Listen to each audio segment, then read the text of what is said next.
Yo dudes and dudettes, your fellow neighbor JaxBlade is back, and first things first, I got a Maki video cooking for all y'all. Don't worry, it'll be here very soon. I hope you like it. Second, I'm very excited that we're finally getting to the Moro arc in Dragon Ball Super. And third, I did not expect this. Straight from the author's official Twitter, we are getting Kenichi the Mightiest Disciple 2, the Master's Arc, starting March 25th. Alright, and here's why I'm very excited about that. So for those of you who've been following me for a while, then you already know that Kenichi the Mightiest Disciple is one of my favorite series for just training motivation, the ones that just make you want to go to the gym and better yourself as well. And one of the series that initially got me into, you know, like the anime training fitness stuff is because what I always talk about, like in the 2000s when I was a teenager trying to train, and like the stuff that was motivating me was Dragon Ball Z. Dragon Ball Z was like motivating me to do martial arts and strength training, and then, you know, other series would have like some moments, but I found 3 series that I aptly named the grounded big 3, and I want to make this perfectly clear. This is a very strong parentheses because there's nothing really grounded about a lot of these series because, you know, anime BS, of course. But the things that I loved about these shows was a lot of these shows would, you know, give like characters like superpowers and stuff like that. For these ones, is primarily all physical based. So it's like, I'll get myself stronger, I'll get myself faster, I'll get myself just more durable. And those 3 shows were, you know, Hajime no Ippo, Baki the Grappler, and Kenichi the Mightiest Disciple. Just watching those back then just added on to that fuel of fire. So I even did a video talking about all 3 of them. But the thing about Kenichi, what I always loved, and this is why I'm so excited for this arc, is the fact that at the very beginning of the series, all right, it is made clear Kenichi has no talent. And not one of those situations where it's like, oh, this character has no talent, but you have this one power that no one else has that only you can do, all right? So like, you know, some crazy stuff. I love the characters like that from time to time, but for Kenichi, he is literally the epitome of like, no, you have 0 talent. Nothing is going for you. And the reason why that is so powerful to me is because the masters he's training with are the pinnacle. They are the absolute like best in the world at what they do. And so for him, he is the perfect blank slate. So for him, his talent is hard work in the truest sense. And the masters even tell him all the time, like, yeah, you have no natural talent, you're not skilled. If we were training someone with a bit of like natural ability, they would far surpass you in a day. But the fact that you're like going after it, that is just absolutely admirable. And then like we see him grow. Like I love the fact that like this is literally a person who has nothing going for him like special, and we see him gradually get stronger and progress. And the thing I like about even more is at the very end of the series, we see that he is, you know, very jacked. We only see his forearm, but we see it like it's the size of, you know, a Sakagi or Apachai's or Hayato Furinji, the goat. And one of the things about this show that I really liked was we also got to see that he now has a daughter when he's an adult. And one of the things early on in the show is they talked about like Hayato Furinji straight up told him, hey, you want to get with Miyu? You actually have to defeat me in a fight, and I've never been defeated.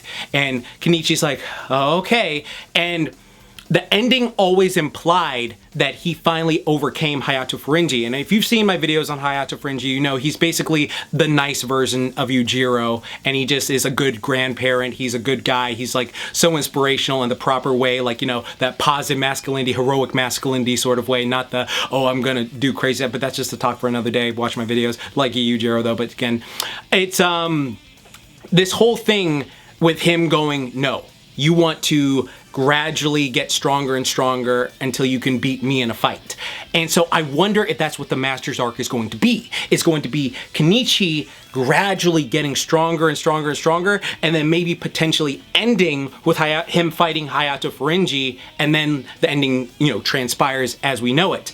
And so I think that would be really amazing to see because it's been so long. Like Kenichi the Mightiest Disciple, the manga, ended in 2014, and the anime only got 50 episodes, and that was just an early arc. But so they have so much opportunity for growth. Another thing that excites me is the potential of a Baki effect happening for Kenichi.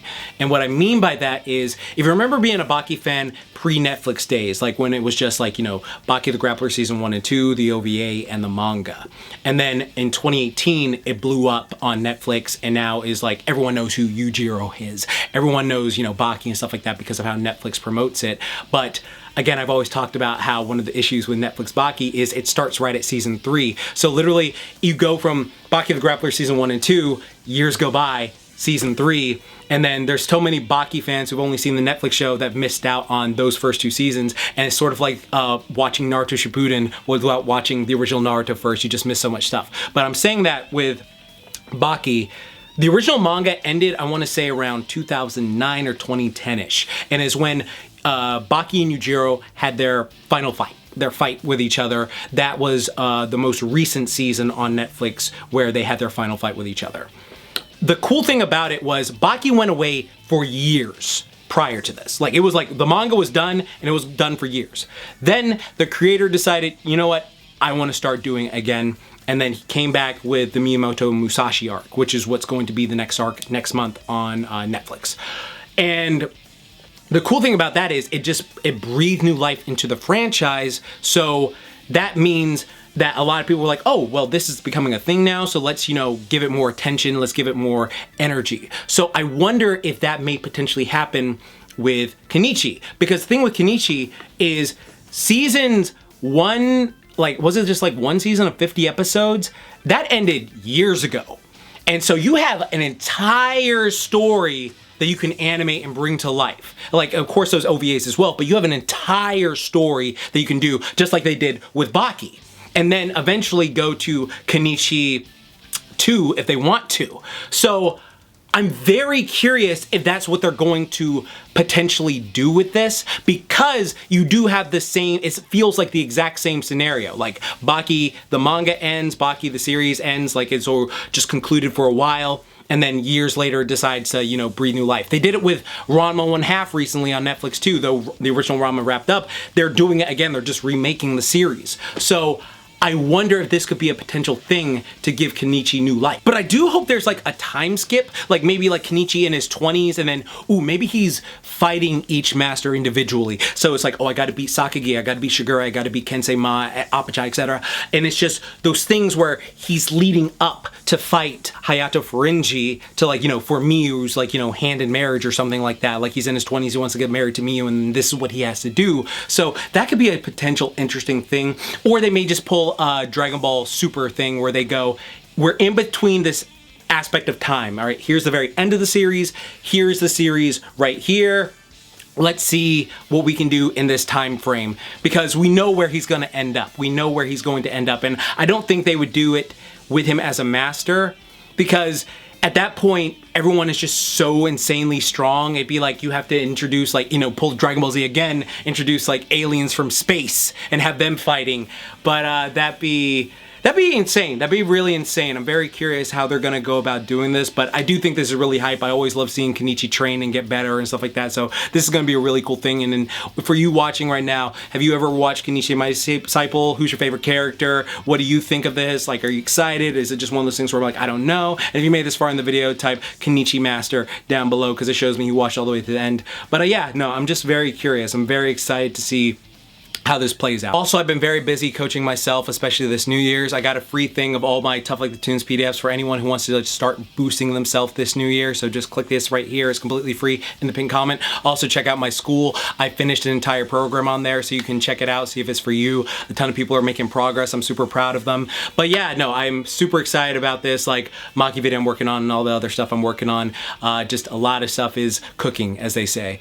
But remember, like I always say, keep calm, booyah on, and don't forget, Momentai. Hope you have a great rest of your day, and excited to see Kenichi back. Boom!